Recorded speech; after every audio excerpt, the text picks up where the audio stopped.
मैं डॉक्टर सुनीता यादव, सहायक कीट वैज्ञानिक, सभी किसान भाइयों और मधुमक्खी पालकों का कीट विज्ञान विभाग में हार्दिक स्वागत करती हूँ। आज हम बात करेंगे कि शहद का जमना एक प्राकृतिक गुण है, ना कि अशुद्धता की निशानी।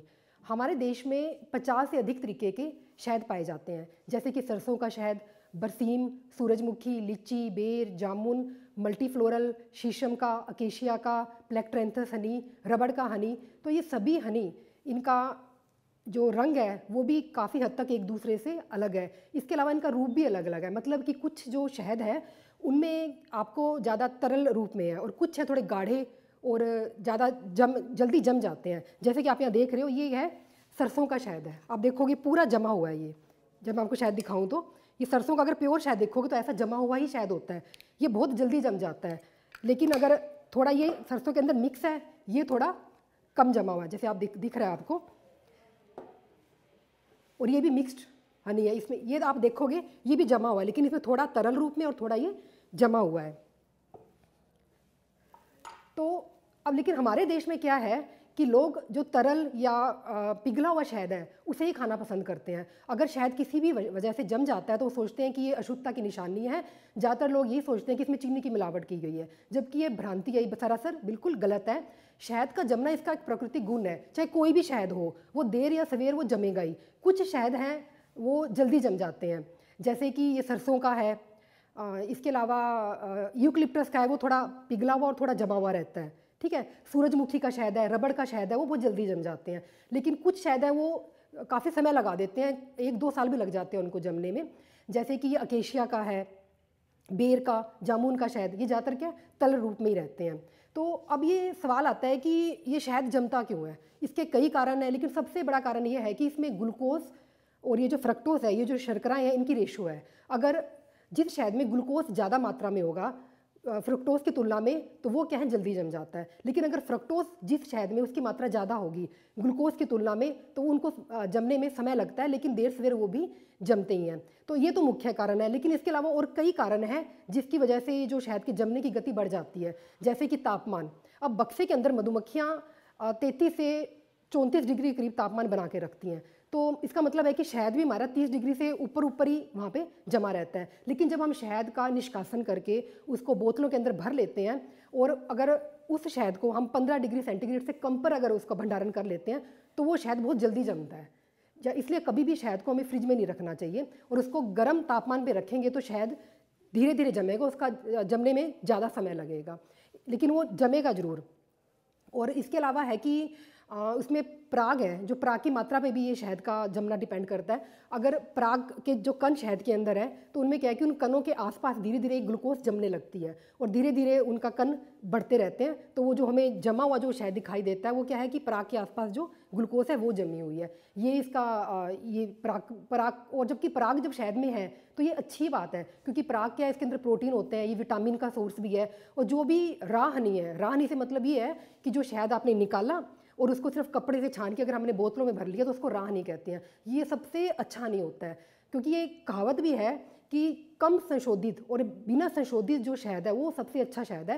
और जैसे जैसे हम उसको संशोधित करेंगे, संशोधित का मतलब ये है कि उसको हम एक तापमान से गुजारेंगे, उसको उसके जितने भी पराग हैं, उसके अंदर जो मोम के कण हैं, वो सब हम उसमें से निकाल देंगे, तो वो क्या एक संशोधित हनी हो जाता है। तो वो संशोधित हनी नहीं जमता।